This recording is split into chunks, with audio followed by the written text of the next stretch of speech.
नमस्कार दोस्तों, स्वागत है आपका हमारे चैनल पर एजुकेशन फॉर नॉलेज में। आज के वीडियो में देखेंगे बिहार सम्मान ज्ञान Bihar special practice set number 59। अगर आप 1 से लेकर 58 तक नहीं देखे तब अवश्य देखें। प्लेलिस्ट में बना हुआ Bihar special most important static GK GS practice set करके। आपको बता दें कि यहाँ पे पीवाईक्यू क्वेश्चन है, प्रीवियस ईयर क्वेश्चन जो बीपीएससी और बीएसएससी के अलग अलग एग्जामों में पूछे गए हैं। आने वाले 17 फर्स्ट बीपीएससी या फिर BPSC teacher 4.0, Bihar SI, Bihar police इत्यादि एग्जामों के लिए इम्पॉर्टेंट होगा। प्रीवियस ईयर यानी रिवीजन के तौर पर इसको देखेंगे। यहाँ पे टोटल 100 सेट है। 100 सेट में आज हम लोग 59 नंबर सेट कर रहे हैं। एक सेट में 20 प्रश्न है। इस प्रकार से 2000 प्रश्नों का हम लोग रिवीजन करेंगे, जो कि सारे इंपॉर्टेंट है, इजी कैटेगरी के क्वेश्चन है। यही क्वेश्चन बार बार रिपीट किए जाते हैं, तो आपको ये जो है अच्छे से आना चाहिए क्वेश्चन का आंसर। चलिए बिना देरी किए हुए इसे स्टार्ट करते हैं। क्वेश्चन नंबर 1 में आपसे पूछा जा रहा है कि अशोक को बौद्ध धर्म में दीक्षित करने वाला विद्वान कौन था। तो अशोक को बौद्ध धर्म में दीक्षित करने वाला विद्वान कौन था। फर्स्ट का आंसर हो जाएगा ए, उपगुप्त। अगर अशोक के बारे में देखें कि हिस्ट्री में, इतिहास में अशोक कौन थे, तो अशोक मौर्य वंश के सबसे प्रसिद्ध शासक थे, यानी मौर्य वंश के एक शासक थे। उनके जो दादा थे यानी चंद्रगुप्त मौर्य ने मौर्य साम्राज्य की स्थापना की थी। तो मौर्य साम्राज्य की स्थापना चंद्रगुप्त मौर्य ने की थे। ये अशोक के दादा लगते थे। उनके पिता का नाम यानी अशोक के पिता का नाम बिंदुसार था। अगर हम लोग देखें कि मौर्य वंश में कब से कब तक अशोक शासन किए हैं, तो ये 269 ईसा पूर्व से लेकर 232 ईसा पूर्व तक। तो ये डेटा जो है इम्पॉर्टेंट है।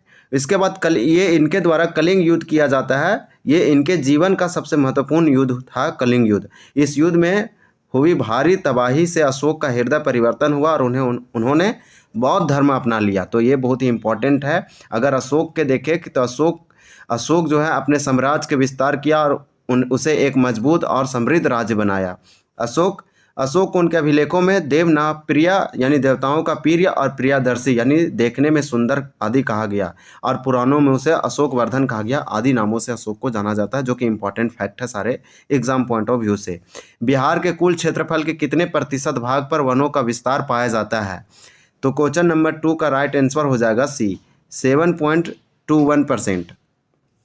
अगर हम लोग लेटेस्ट की बात करें कि बिहार में कितने भौगोलिक क्षेत्र में वनों का विस्तार है, तो आपको बता दें कि कुल भौगोलिक क्षेत्र जो है बिहार का वो 94,163 है। ये डाटा याद रखें, डायरेक्ट पूछा गया है बीपीएससी के पीटी में। 94,163 वर्ग किलोमीटर कुल भौगोलिक क्षेत्र है बिहार का। इसमें से कुल वन क्षेत्र कितना है, तो 7,299 ये कुल भौगोलिक क्षेत्र का लगभग अगर परसेंटेज में चेंज करेंगे तो 7.75% है। ये लेटेस्ट डाटा है 2023 के अनुसार, फॉरेस्ट सर्वे रिपोर्ट के अनुसार। तो ये कुल भौगोलिक क्षेत्र का इतना वन है, और अगर परसेंटेज में इसको चेंज करेंगे तो 7.75 कुल भौगोलिक क्षेत्रफल का।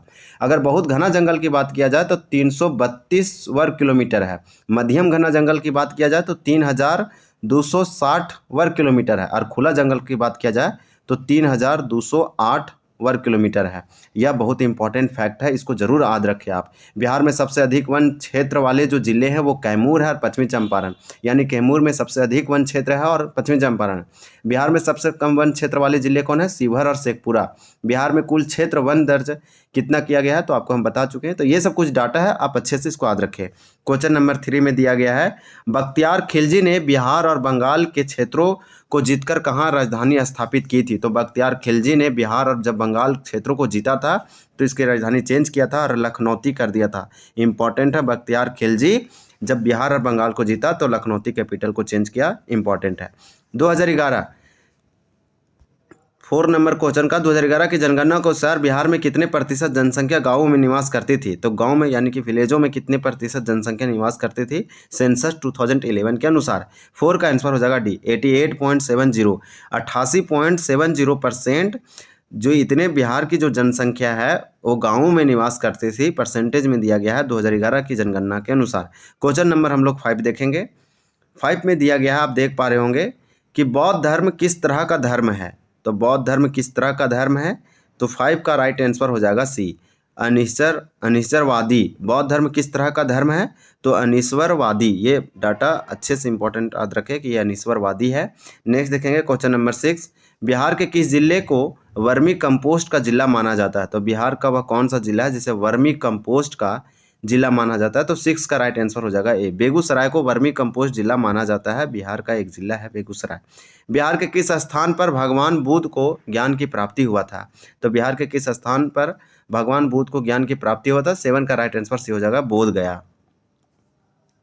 अगर हम लोग यहाँ पे देखें कि गौतम बुद्ध यानी भगवान बुद्ध के बारे में अगर हम लोग देखें, ठीक है, इनका जो ज्ञान की प्राप्ति हुआ था वो बोध गया में होता है, लेकिन बौद्ध भगवान के बारे में देखें तो इनका जो जन्म हुआ था 563 ईसा पूर्व हुआ था और ये लुम्बिनी गांव में हुआ था जो कि वर्तमान नेपाल देश में है। इनके पिता का नाम जो था वो शत्रुघ्न था और माता का नाम महामाया थी और गौतम बुद्ध का जो वास्तविक नाम था वो सिद्धार्थ था। ये तीनों नाम अच्छे से याद रखे।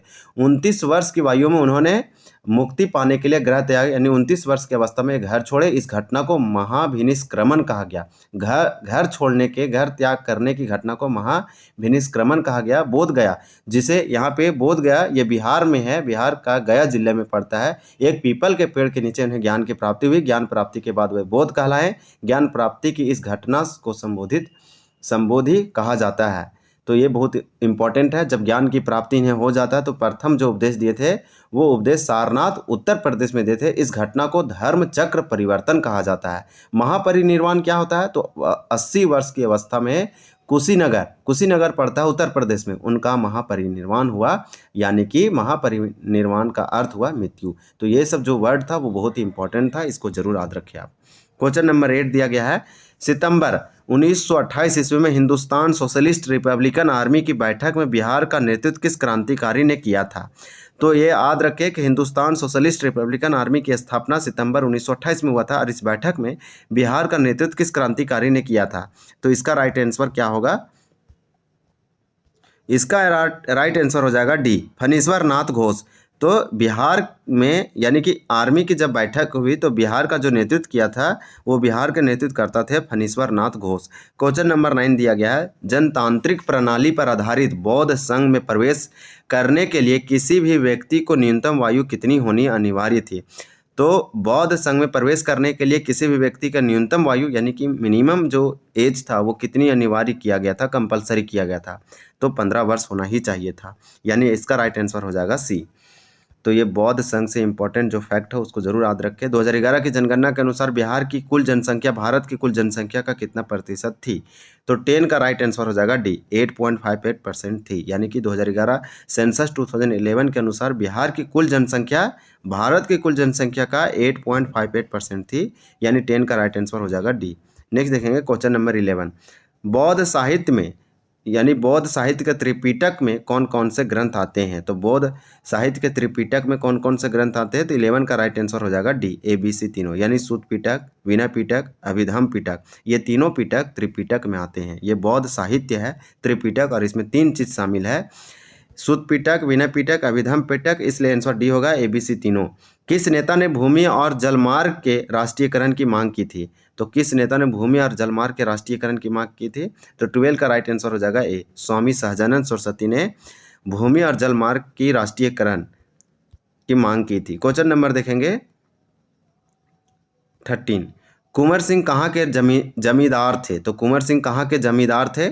तो 13 का राइट आंसर हो जाएगा सी, जगदीशपुर। जगदीशपुर पड़ता है आरा जिला में, यानी कि आरा के जगदीशपुर के कुंवर सिंह जमींदार थे। ये 1857 की क्रांति में महत्वपूर्ण भूमिका निभाए। कुंवर सिंह को बाबू कुंवर सिंह के नाम से जाना जाता है।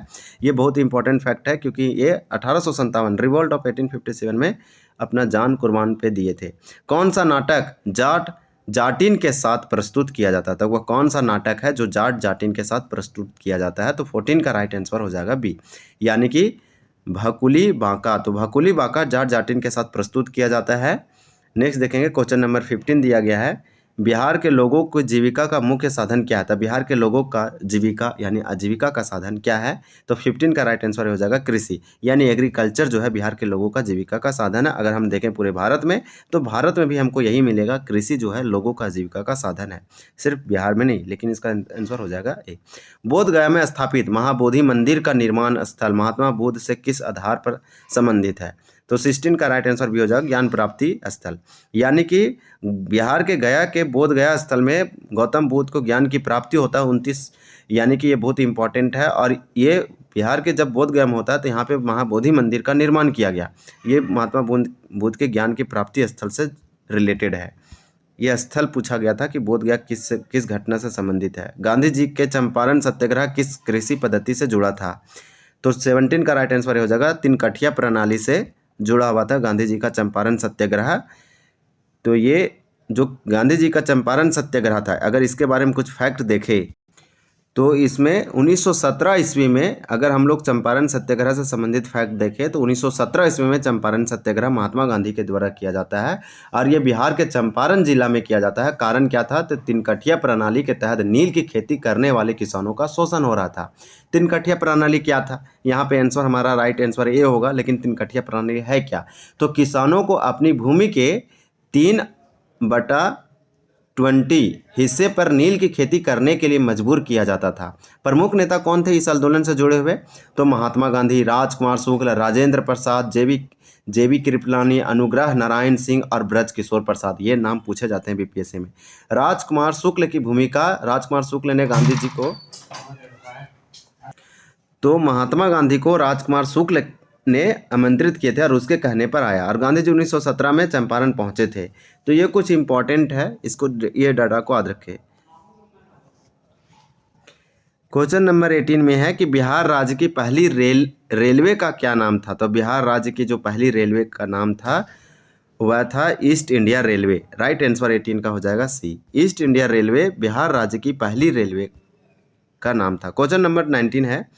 19 में दिया गया है कि 2011 की जनगणना यानी सेंसस 2011 के अनुसार बिहार में सर्वाधिक घनत्व वाला जिला कौन सा था? पूरे भारत में देखें तो जनसंख्या घनत्व में सबसे टॉप नंबर पर बिहार है।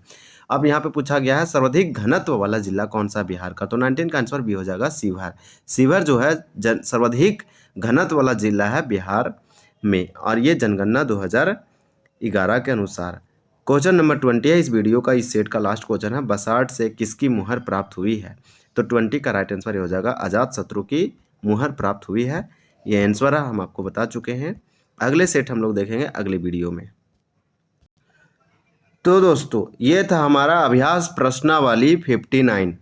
अगर आपको यह जानकारी पसंद आई हो तो वीडियो को लाइक और शेयर करना ना भूलें। चैनल को सब्सक्राइब करें और बेल आइकन दबाएं ताकि आप हमारे आने वाले वीडियो को मिस ना करें। मिलते हैं अगले वीडियो में, तब तक के लिए धन्यवाद। जय हिंद।